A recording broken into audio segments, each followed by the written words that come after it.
So, hi guys, this is my take on the trendy foxy eye makeup look, or we can say Bella Hadid inspired look.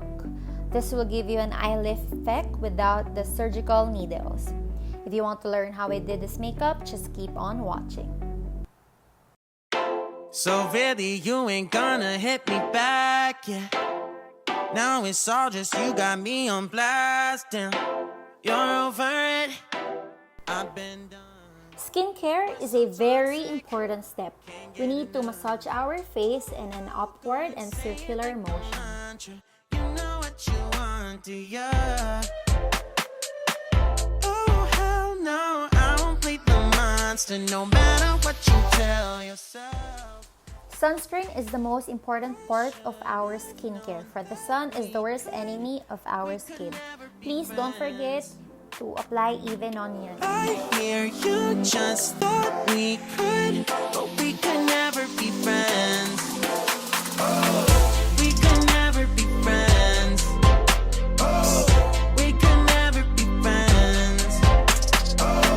We could never, we could never, we could never be friends. You feel a type of way, well that's fantastic. Nothing to something and now it's drastic. Don't tell your friends we're so done. It never ends. You having fun. Oh, well, go and say it like a mantra. You know what you want, do ya? Oh, hell no, I won't play the monster no matter what you tell yourself.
Blending is an important part of eyeshadow application. We need to blend properly so we do not see those harsh lines in our eyeshadow, unless that's what you want. Make sure that you're using a clean blending brush every time you apply it on your lids.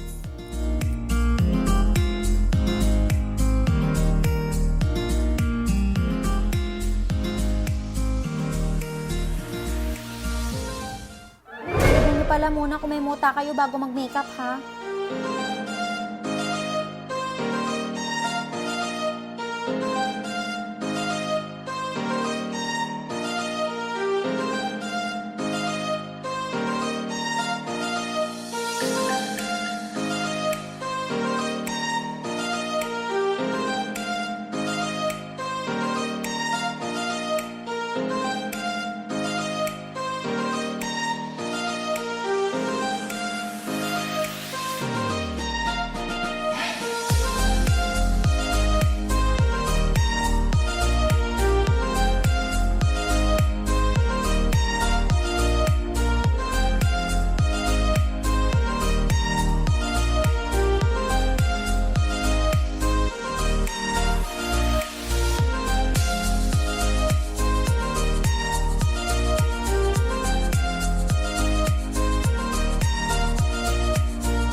Contour.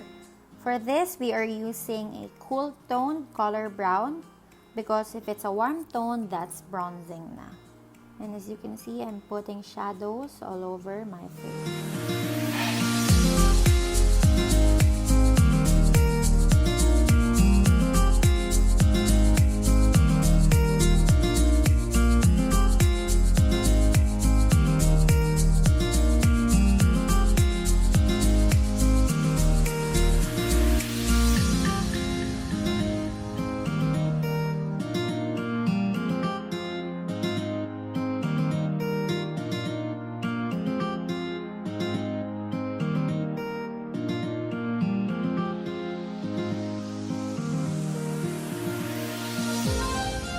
Highlighting the high points of my face using a gold tone color, the high points of my cheek, below my eyebrow, my nose, my cupid's bow, the tip of my chin, and the inner corners for that pop.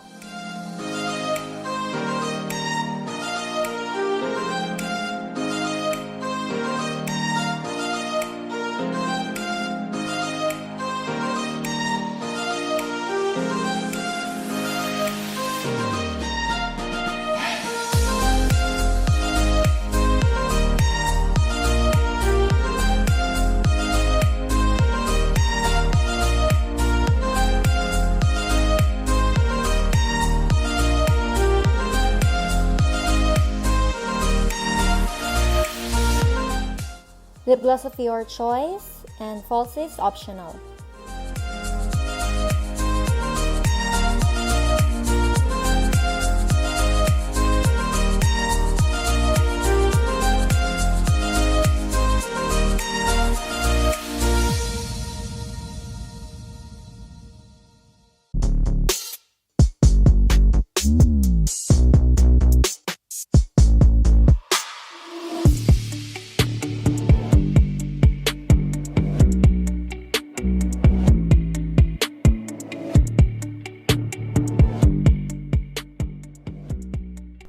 This is the final look, my fox eye makeup and hair. Hope you guys liked it.